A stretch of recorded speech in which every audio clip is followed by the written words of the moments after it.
And good morning. We are live on YouTube. It is draft day. We're going to bring in our Facebook family, Atlanta Falcons fans on All Falcons, and Scott Kennedy Sports.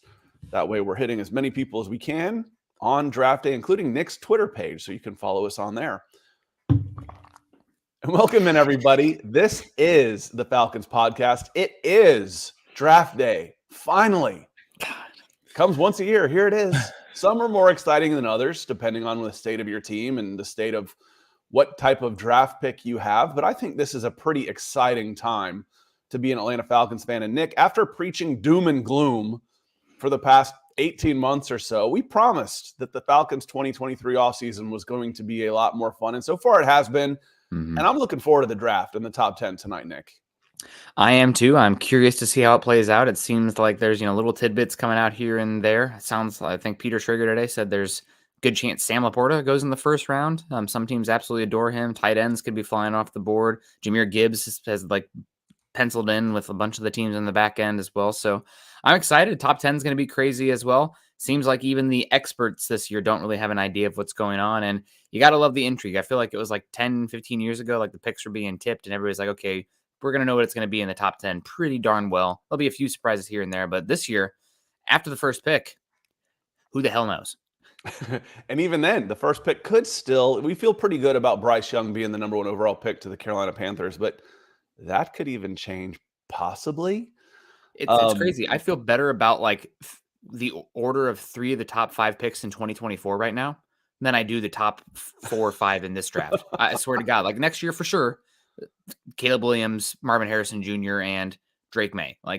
Maybe some of those offensive tackles too, but this year, because of the Jalen Carter stuff, because of Will Anderson, size and bend, because of Tyree Wilson medicals and overall play. I mean, who the hell knows? The erratic play of your best tooled quarterbacks. Yes. It's all of those things. The S2 of Stroud and the pocket manipulation of Stroud. I mean, it's just... God, I love the draft. Chaos. Give me all the chaos. I am excited. And just a little programming note before we get too into this. We will be live on this channel tonight at 8 o'clock. So 8 o'clock Eastern. Nick and I will be here. We're going to go through the top 10 picks, and then we'll sign off and hop over to Mile High Huddle. But we will be on this channel, on these channels. So if you're watching it on Atlanta Falcons fans on All Falcons or Scott Kennedy Sports or youtube.com/Scott Kennedy or Nick on Twitter, we will be on all of those channels again tonight at 8 for the top 10, and I'm really looking forward to it. But let's say hello to some folks that have come in here early. Michael Ranquillo getting us kicked off. He says, good morning, Scott and Nick. It's NFL Draft Day. Yes, it is. Good luck to the Atlanta Falcons on NFL Draft Day. Good luck to everybody. Most of the time people are pretty happy coming out of the draft, but not always, obviously. Gatorade Gaming coming in over on YouTube says, good morning, Nick and Scott. What's good, Falcons fans? What's not good, and we're going to get into it. There seems to be one player. Falcons fans are pretty copacetic this year. There's no Matt Ryan this, Matt Ryan that. You suck, I suck, we all suck. There's one guy that is bringing out the vitriol, the anger in Atlanta Falcons fans right now, and it's Bijan Robinson. Whatever you happen to think, if you post it publicly, you're a moron. You're a moron for not thinking you should take a running back at 8, and you're a moron for thinking that there should be any other pick but Bijan Robinson. So this is the one. We'll get into it, the pros and cons and what we happen to think on these players. Jeremy Sean coming in. Happy draft day. Good luck, Falcons fans. Roderick Cook coming in. It says afternoon all. That's Kyle Michael. Thank you. Same to Broncos. We do a lot of crossover work. So the Falcons and Broncos aren't exactly natural rivals, despite that Super Bowl. That was long gone. And that wasn't anything about the Broncos. That was more about Falcons fans being disappointed in Falcons. It didn't have anything to do with the Denver Broncos. Yeah. Now we want to talk Saints. We'll get a little more anger in there. One of the questions asked, do you want Bijan? And we'll get into this just a little bit here shortly before we start breaking in, and we'll do a quick mock draft to finish too. Alan says, good morning. Good morning, Alan. And Kevin Spires is kicking us off on Facebook. We don't have any likes on Facebook. I'm going to have to go like myself over here or what? So that will come. Good morning, friends. Happy draft day. My wife's making me crab legs, shrimps, and hot wings for the draft. Man, you married right. That's for sure. You got to keep her. Yeah. God yeah, bless, you married right. Yeah, and Alan says I forgot about the show this morning. That's okay. That's why we want you to subscribe, hit the subscriptions. Hopefully you get the alerts and you're like, oh yeah. And I'll post it on Twitter too before we get started. But Nick, I posted yesterday, I ran a mock draft where the Falcons traded down and took Bijan, I think, at 13. And I said, if the Falcons are serious about taking Bijan Robinson, I want it to look something like this. And very few people even noticed the fact that I traded down and picked up a second and a 2024 fourth. So I ended up getting Bijan Robinson and Keanu Benton and a fourth-round pick for the number 8 overall pick. If the Falcons are serious about taking Bijan Robinson, I want them to do something like that. I want them to come backwards a few spots. I don't want them to take a player at 8. I understand. I get it. Best player available. He might be the best player in the whole damn draft, Nick. He can make an instant impact. He's probably the most surefire instant impact player in the NFL draft. Going to a system where his talents could be maximized with the Atlanta Falcons. It makes a lot of sense. So you start getting into the longevity and the cost savings or not. When you're taking a player that high, there are no cost savings. So you talk about rookie cost control contracts. There are no cost savings. He would be a top 10 paid running back in the NFL the minute he was drafted. But throw all that out, and, it makes sense for the Falcons to go Bijan Robinson. I just want them to come backwards to do it. Yeah, we talked about it yesterday, 2 days ago, who knows what, about the Falcons taking him at 8. And it's like, there's a list of like 5 positional players, maybe even 6, if you want to throw in Skoronski, that like I would take before Bijan. And if you want to take Bijan there, the slight trade back to 12 through 18 makes the most sense if he's still your guy. And at that range, I get it. But over some of those other guys, and we might as well list them, Tyree Wilson, Will Anderson, Jalen Carter, both the cornerbacks, and Devon Witherspoon and Christian Gonzalez. And Peter Skoronski's on the cusp for me. I'm typically a position of value guy, but because he can play all 5 spots and just where this Falcons team is at, I love the idea of completely rounding out that unit there. So Bijan would be incredible. He would give Desmond Ridder literally practically no excuses for his play this season. You'd have a very clean idea of what he is as a player if you had that level of pass catchers and what the offensive line looked like last year, and one of the more quarterback friendly offenses in terms of the reads and everything. So yeah, I would totally get it with Bijan. He's a really special talent. I don't think he is the best running back prospect I've ever seen covering the NFL draft. That's still going to be Saquon for me. Saquon was bigger, faster, more explosive. I had Adrian Peterson. That was a little bit before my draft. I knew of him, but Adrian Peterson. I had Adrian Peterson. Yeah. The thing about Saquon, too, is that he's such a good pass catcher. I mean, he had like 70 catches his rookie season or something insane. But Bijan's a really special talent. If you ended up taking him, you're on the clock. And you mentioned about the tearing up the advantage of the rookie contract. I mean, he's already going to be paid like a top player. The other thing you're tearing up when you are taking a running back in the first round is that 5th-year option. It's cheaper to not exercise that and put the franchise tag on them than it is to use that 5th-year option on them, which is fine. I mean, we just saw yesterday, Chase Young didn't even get it, but it's something that is a potential bonus for those first-round picks to have that extra ability to have that extra year of control. And it means you couldn't use the franchise tag somewhere else if you needed it, if you needed to do it. So some questions coming in here for sure. Jeremiah, I don't get tired, Kinlaw. Good for you, man. I'm always tired. Maybe this is just what normal feels like, and tired feels really bad because I'm always tired, dude. I need to hang out with you and figure out what you're doing. He says, Mel's mock has us taking Tyree Wilson at 8. How likely do you think this is to happen? He'd be my pick. There's, Nick just mentioned 5 positional players that I would take.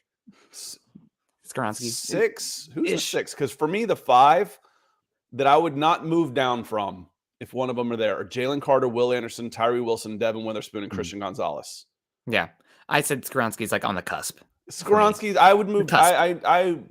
If I had to stay there and those guys were gone, I might go that direction with Skoronski. Yeah. But I would just as soon move down then. It depends on who you look, Jeremiah. Daniel Jeremiah has Tyree Wilson going 9. So PFF has Tyree Wilson all the way in the 20s. Mel has Tyree Wilson available at 8. I've seen Tyree Wilson going as high as 2. I still don't think that will happen. I don't think he's going to be there, but some guys that have been doing this, well, as long as I have at this point, or, do this full time completely, they think that Tyree Wilson has a good chance of being available. And if Tyree Wilson is available, I don't want to come out of the 8 spot. I want Tyree Wilson. Yeah, and it makes me wonder, I think it was, I don't want to misquote or anything like that. I believe it was, God, I don't know. Somebody mentioned that Tyree Wilson maybe had a medical kind of thing come up. Not a big deal, but enough that it's like some teams are like, maybe that maybe that's what's causing that slide, because he had been pretty consistently top 5 out there. But if there's something medical, you could see him drop, 5, 4 or 5 picks. So will be interesting. I think Tyree Wilson is probably the most ideal prospect for the Falcons because you don't have anybody close to him.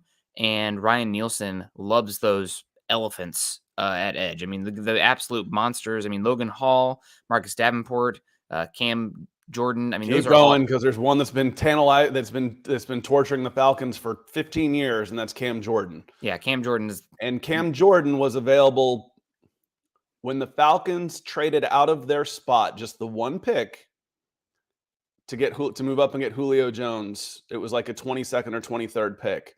Cam Jordan was available at like 25. Yep. I've argued, forget the other 4 picks they gave up, but I've argued that Cam Jordan would have been a better pick for the Atlanta Falcons and that team and where they were than Julio Jones. Never mind. Cam Jordan, he hits Atlanta Falcons fans a lot of different ways because he likes to needle the rivalry too. He has some fun with it, but yeah, Cam fits that mold for sure. Yeah, so just those big, huge, powerful ends, those outside linebacker pass rush types, which the Falcons seem to be littered with right now. Also, like day 2 of the draft is littered with those guys. It makes me curious about, round 3 for the Falcons. If they don't get a Tyree Wilson, maybe somebody like a Zach Harrison really stands out for me at that spot. Maybe if Keon White falls to the 2nd round. But I digress. I think that's the Falcons don't have that kind of guy. And Tyree Wilson, I'm with you. I have Will Anderson over him just because I think Will Anderson's more of a sure thing. Also love the character stuff with Will Anderson. But Tyree Wilson, just for the fit, makes all the sense in the world for this Falcons team. Again, any of those 5, I'd be happy to not trade down that I mentioned just a minute. And Chris, we're not trading Chris anywhere. Thank you for being here, sir. Michael has a good question. He says, I think trading back with the Titans at number 11 is better, but do you think risk losing Bijan to the Bears or Eagles? I don't think the Eagles are going to take him. And from my point, the reason why you trade down is because you're okay with that risk. If you're absolutely, this is our guy, then it's this. Then it's what Ryan Adonis says. It's Bijan at number 8. Thank you and good night. For me, though, it's not this is our guy. I look and see if those guys are gone, because those are my guys that I would take that I've mentioned. I don't need to say them again. I see another tier of 8 players that I'd be satisfied with. And if that's the case, I can move down. Okay, well, I moved down and someone took Bijan Robinson. Okay, well, I'll take Nolan Smith at 13. You know what? I traded down to 15. I'll take Jackson Smith and Jigba or Zay Flowers. Or I'll turn I can get one of the offensive linemen. I can do all of those things. I can maybe trade down again and get Joey Porter Jr. and another 2 second-round picks, or package them together for next year's number 1. I can do all those things. So for me, Bijan isn't a must-have. There are several players that I would be very happy with the Falcons to get, but if it weren't one of those 5, I don't know that there's any one of them I want at 8. I want them at 13, at 14, and I want a couple more premium draft picks. Yeah, you hit the nail on the head. If you're worried about Bijan being sniped by somebody else and he's your guy, then you take him at 8. You take him. I don't know if it's the best. Him. Yeah, I don't know if it's the best process. Given the volatile nature of the running back position. I mean, those guys get injured and then one big injury and it's over.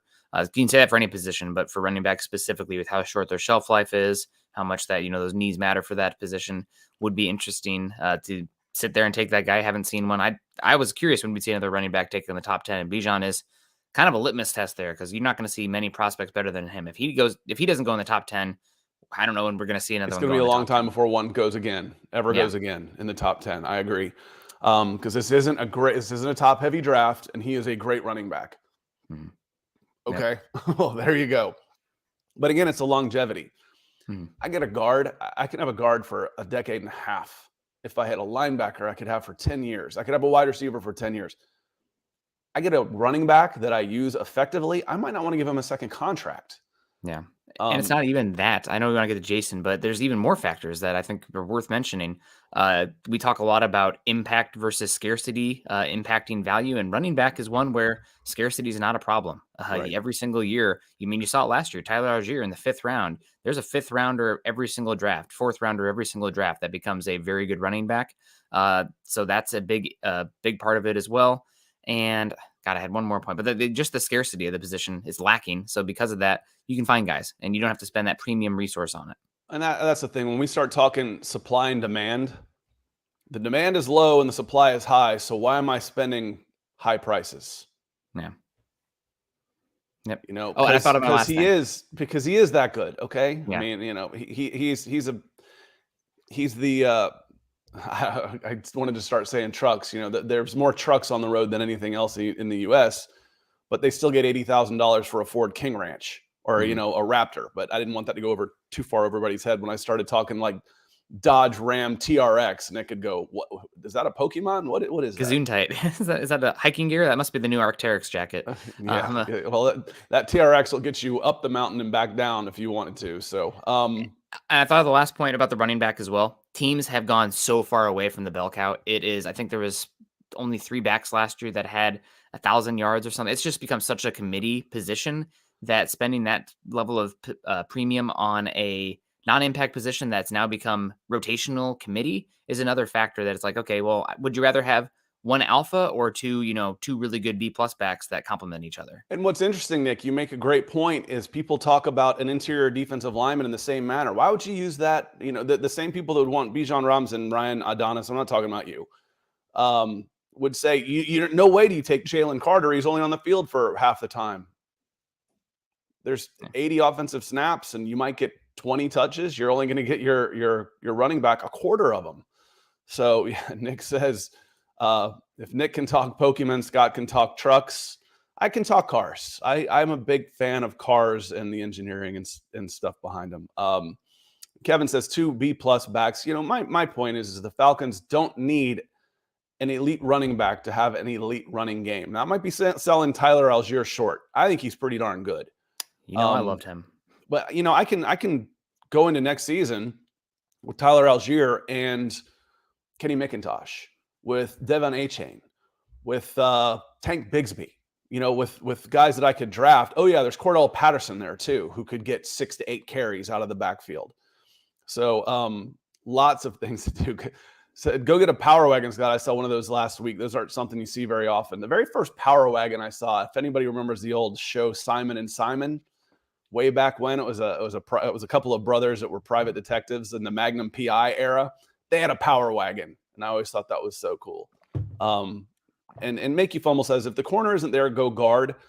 And I like the guard with tackle ability. But that said, if I hit on a Chris Lindstrom, I'm okay there too. So if Skoronski ends up being a left guard Chris Lindstrom, he can stay at left guard for the next decade as far as I'm concerned. Especially in this draft. We've got about 10 minutes. You want to run through a quick, quick and final 7-round mock draft, everybody? And just a reminder, a great way to support the show is YouTube Super Chats and Facebook Stars, wherever you're watching. It is set up to do both. So appreciate your support in that regard. Let me go to the PFF Mock Simulator. I know we can get Tyree Wilson at 8 because they don't like him at all. That's like a cheat to me. So I might not take him even though he's there, or I might just take him, say, because this is a guy I want. But I think he's going to be available 100% here, unless I knock it down. I'm going to go more towards the public board, more towards positional value, draft for need, no. Randomness, yes. Let me share that screen. And Riot 7325 says if CJ Stroud falls to 8, take him. It's a possibility. You know, it would have to be a dream scenario was the quote we saw. And CJ Stroud or Bryce Young would be the dream, was the quote we saw from the Atlanta Falcons, attributed to them anyway. So I've got this 7 rounds, Atlanta Falcons, and we'll hit enter draft on that. We are sitting there at 8. Leon Mapstone asks, did we make a trade yet to move up? No. And Leon, I think they're more likely to move down than move up, but we will see. Let's go. If Stroud, the little argument here, say make you fumble and Riot talking. If Stroud is there, take him. Don't take him. If Stroud is there, trade out of 8 and let someone else take him. See if you can get that deal that the Giants got for Justin Fields and get another first-round pick and change out of it. That's what I'd be doing. You mentioned earlier that Bijan was the most polarizing thing for the Falcons. I think quarterback is right there too. All right. See, we come through this. Bryce Young, Will Levis could go number 2. Will Anderson 3. CJ Stroud 4. Tyree Wilson 5. See, when I change it to the public board, it's more of a consensus. Anthony Richardson goes 7. All these are good things for the Falcons. When all 4 quarterbacks go that early, the Falcons are going to have a lot of choices. Yeah. When I'm looking at this board and I see Jalen Carter there, as far as I didn't sit down and interview him, I don't have the resources to do the background checks and the PI, and I would have spent $250,000 with a private investigator if I'm the NFL on this guy. Yeah. I don't have all that. What I do know is he's a destroyer on the defensive line, and this is the direction I would absolutely go. But this is we don't always get the ideal scenarios when we do this. This is an ideal scenario for the Atlanta Falcons. Yep. Everybody goes quarterback crazy. 4 quarterbacks go in the top 7, and the Falcons have their choice of several premium players. If I've got these choices, there is no way you're getting me out of 8. Yeah, Jalen Carter. I mean, never say no way because somebody could offer something. Yeah, I know. Never say never, but this is a scenario where I don't want to come out of 8. Yeah, and if this is one of those ones where something going on with Carter's or even more that we don't know about, and if this really did play out this way. But in this scenario, I agree with you. We don't have all the information. What we can trust is what we see on the field, and Carter is a special talent. He stood out in a team that was just covered with first-round picks on defense last year as the best player. I think he compares very similarly to Chris Jones with his height profile and his ability to knife into the backfield. Very powerful. Falcons have, you have Calais Campbell here. You have a really good core of defensive leaders especially on that defensive front. I think this is worth the risk here. You have a chance to get the best player in the entire draft at a very valuable position, and I would make the pick. Yeah, I would call this a dream scenario for the Atlanta Falcons, and we'll be here tonight to count them down to see if this happens. But again, the 5 guys I mentioned, I would say Jalen Carter, Devin Witherspoon, Christian Gonzalez are still there. I'm going Jalen Carter. And Ryan Adonis says, I think Carter fits in the Vic Beasley mold that Thomas Dimitrov ripped apart in a podcast yesterday. And Dimitrov was saying that they thought that they knew that Beasley's heart wasn't necessarily in it, but they thought that when he got to the NFL, it would be, and he was such a talent that he was worth taking. That was what Dimitrov said. As much crap as I've given Thomas Dimitrov, he did okay on his drafts. It was his roster management that was so bad. And by meaning that, I mean the balance of the roster across offense, defense, and then the managing of the salary cap were FF. He was okay in the drafting for the most part. Like I said, when I start getting it for the players, a lot of the players he took were pretty good, but the balance of the roster was just god awful, and the salary cap management was even worse. Again, I would think Jalen Carter would probably be a little polarizing on this, but I'd be it's a risk worth taking for me. All right, we're on the clock now here again. Jamir Gibbs goes right before. The one that hurts, they went right before is Deonte Banks. Man, he's almost good enough that you consider trading up there if he starts to slide. But that's a good cornerback class. You still have some good options available. Where are you thinking here? Interesting. Deonte Banks is going into the first round, and Daniel Jeremiah's mock 2 with the Baltimore Ravens. Super speedy, super physical. I picture Lucas Van Ness falling to the Baltimore Ravens. He's missing something. He doesn't have all the experience, but my God, he's 6'5", 275 pounds, running in the 4.5s. Oh, he's a Raven. Yeah, he's a Baltimore Raven. Jason with a good question here. I keep hearing best player available ad nauseum, but what if the best player is available isn't a scheme fit? Is the thought that athletic talent trumps the scheme? If they are talented enough, they should be somewhat scheme transcendent, and it's up to your GM and coach to figure out what's the best fit there. However, best player available is subjective and it depends on your board. So if a player doesn't fit your scheme, guess what? He's not going to be your best available because it depends on what you're looking for. I've started calling it best prospect available because it sounds less. Prospect leaves doubt into what they might become in the future. Best player makes it sound like definite, like he is the best player available. Says who? And I was proud of Arthur Smith, not that he cares, but he did use the word subjective yesterday when talking about it. It lets us take the subjective best player available. The way they've built the roster says it lets us do that, the subjective. Because like I've said, the idea that you're going to get the best player available is a myth because whoever you take, someone behind you is going to be better. That it's almost pure mathematics. Very rarely does someone get the guy and said, yes, they got the best player available. There's another 300 guys that are going to get drafted.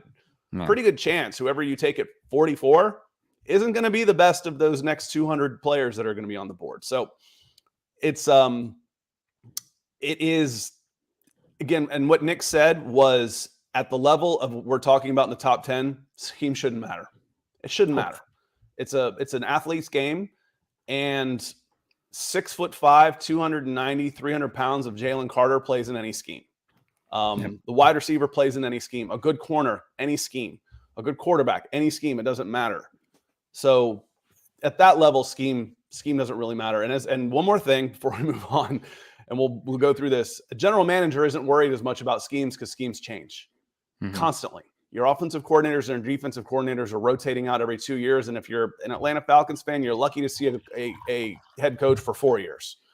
So as a GM, you don't look at schemes, you look at talent. So that's a great question.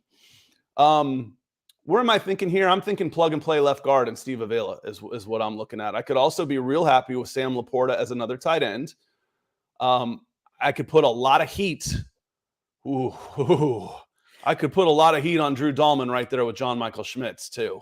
Avila's a better center prospect. Even, well, there you go. Because I know he can play left guard and I know he can play center. I'm going Steve Avila. Can you scroll down just a little bit? I know we're really up on time here. DJ Turner is really interesting here for me as well. If you're looking for a cornerback, I've heard. Oh, you got Ade. I mean, come on, Scott. You need some size up front. A potential 3-tech. Oh, you just took Jalen Carter. I just took Jalen Carter. I mean, he's a different kind of pass rusher, but maybe that's still a little bit redundant. But we both love Steve Avila. We love the flexibility, and there's a big gaping hole at left guard. I'd have no issue with Avila here. I think Felix Aduma is interesting as well. Zoma, but he's a little bit more classic 4-3. So one of the morons on Facebook yesterday that I don't recognize asked me, "Why would you trade 13 for 8?" I'm like, because I got a second too. I got Ade and Keanu Benton and Bijan Robinson or Nolan Smith or one of these guys. That's why I would love to have 2 picks in the 40s. Love it.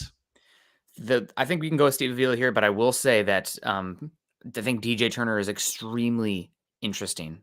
Fastest player in the entire combine, plays like a shot out of a cannon, very physical player. I think he's super interesting, but I love Steve Avila. He might be my favorite. There's so many good options here in the 40s. I would absolutely love to move down. I'm going Steve Avila because I need someone that I can count on at guard and center. Again, I feel okay with Dahlman going into his 3rd year. I don't feel very good about Matt Hennessy and Jalen Mayfield at left guard. I don't. And your options that you would have now, Dalton Reisner, no thank you. I'd rather have Hennessy and Mayfield. So the free agent market is dried up to a certain extent. We're on the clock here. We're on the clock at 75. Pretty good tight end there. Pretty good wide receiver there. I know y'all have been high on Marvin Mims, and you could absolutely use another wide receiver, a number 2 wide receiver. Marvin Mims fits the bill there. I'm guessing Jonathan Mingo went. Yeah, he went 60. Like they need more weapons in Cincinnati. There's some talk of T. Higgins being traded. So interesting that they might move on from him. Tyler Scott's interesting here. Tank Bigsby.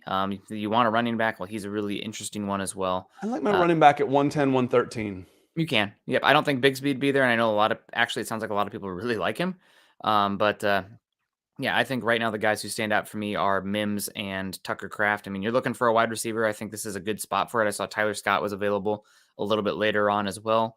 I think either of those would be great picks. I need a wide receiver. I mean, I could use an edge, but none of the edges are, blowing the wind up my skirt. One thing I love about Mims is that despite his size, and he'll never, be incredible at it, but he gets out there and he competes as a blocker. He's not just going to try to duck somebody when he's tasked to block. He might get, blown up sometimes, but at least he has the heart to go out there and do it. He's 21 years old. He's on the younger side too. I think he's the all-time pass catcher or receiving yards record holder for Texas high school football. Also, I mean, that's a lot of good players out there for Texas for a number of years. Here's your running backs. I mean, God, I think Bigsby would be awesome here. Yeah, that wouldn't be bad. Corey Trice as your corner. We've leaned heavy into the offense now, but they spent so much money on defense that they might build their offense through the draft. Yeah. Getting another running back. Good options here. I really like Carl Brooks. Carl Brooks is still available. I really like Roschon Johnson. I like Roschon Johnson maybe a little bit better than Bigsby. Than Bigsby. I think it's close. Well, with this, because you have a pick coming up right here, and I like 3 running backs, I am between Corey Trice and Nick Saldiveri. I think Nick Saldiveri, this is a cheat. I think he's going to go somewhere in the top 80, and he's a very good player. Also, Luke Schoonmaker is really interesting as well. I know how much the Falcons love tight ends, and he's one of the more slept-on tight ends right now in this class. So I'd have no issue with any of them. Corey Trice, if you're looking to play like almost a pure press kind of coverage, I'd like another running back that I have control over for more than 1 year. Yeah, I bet you have pick one. Oh, you mean corner? Yeah, corner. Yeah, I didn't hear. I'm like, I just heard me say something else, but I meant cornerback. Well, let's go Corey Trice then. He's a good player. Some injury concern there, but very fun one. And running backs. Here's a chance where I really like Carl Brooks. I can go Roschon Johnson. I can go Tank again here too. I think Tank's going to go before Roschon Johnson. I think he's a really good fit here for this. He's squat, which I have no issue with. I also think he can be a banger between the tackles. And here I always grab John Gaines, super athletic. And we're just trying to, you know what? I'm going to grab Stetson Bennett for the hell of it. We're in the 7th round. And then one more guy. Anybody here, just say it and I'll grab him. I know some people like Witt a lot. If you scroll up, the tackle there from, I think, Northern Michigan. Some people are like, oh, he's a really good sleeper, got some tools there. I think he's got good size. Somebody who maybe he's practice squad early on. But he's one, how it's weird. Like these tiny schools have these offensive linemen that nobody's heard of. And then like all of a sudden they develop into these dudes. But you got bigger, you got faster, you got stronger up front. This is a fun one. Yeah, if Jalen Carter falls, I think he'd be a very interesting pick for the Atlanta Falcons. And the Atlanta Falcons are in a position where if they miss on their first rounder, the Falcons usually miss on the first. God, I went back and through. I might do an article on that after the draft. I went back and looked through the first rounders for the history of this franchise. It's bleak, man. It's bleak. It's gotten a lot better recently as more information has become available and they've poured more resources into the draft. But the beginning of this franchise, there is a reason why this was a bottom 3 franchise for years and years and years. Absolutely ideal situation in the first round with several players that you like falling to 8. If they're not there, I want to trade back. But I would absolutely want Jalen Carter. Steve Avila starts at left guard. And if Jalen Mayfield turns into the second coming in his 3rd season in the NFL, Avila's putting pressure on Dahlman at center. That's a good thing. He's also, God forbid anything happens to Chris Lindstrom, but he's a really good player, plug and play. For me, I'd write him in as a starter immediately. The Falcons absolutely need a number 2 wide receiver, and Marvin Mims fits the bill. He brings a little bit something different to the team that nobody else does. Corey Trice, cornerback, yes please. You've got AJ Terrell, then you've got a bunch of guys on 1-year deals. And just real quick, Jake Witt, like I love those deep sleepers, 6'7", 300 pounds, 33.5 arm length. So not maybe incredible length at the position given his height. Could probably put on a little bit more mass, but Northern Michigan. But his testing was otherworldly. 40-yard dash, 4.89 at that size, 10-yard split, 171, 99th percentile in both vertical and broad jump, and then 80th and 92nd percentile in shuttle and 3-cone. So he's got some work to do, but he's somebody that there's a little bit of back end, like, if you're looking for a deep sleeper at tackle, Jake Witt's a guy. I think all 5 of these guys are playing early and often and contributing to a team that should be in the playoff hunt next year. John Canes is an athletic testing phenomenon who has underachieved. 7th round, I don't mind. No. I don't mind that. Center Stetson prospect. Bennett, we know Stetson Bennett. We just went through Jake Witt. So this would be a very interesting first draft for the Atlanta Falcons. And tonight, we will see who they do take in the first round, assuming they stay in it and don't trade out of the first round. I wouldn't expect that. But we'll be here tonight. So come back and see us 8 o'clock on these channels that you're watching on now. And we'll be back at 8. Nick and I will be here for the top 10 of the NFL draft. We're going to hop over right now to Mile High Huddle and talk Broncos and Broncos for breakfast. Appreciate everybody being here. This was a bonus episode of the Falcons podcast, and we will be back tonight for another bonus, and we will be back tomorrow morning to wrap up the first day in a gut reaction. Everybody, I hope you're as excited as I am. I hope you can tell I'm ready to get to the draft tonight. And thanks everyone for being here. Hit that like and subscribe on the way out. Share it with a friend. Tell your friends about us. On that note, we will see you tonight.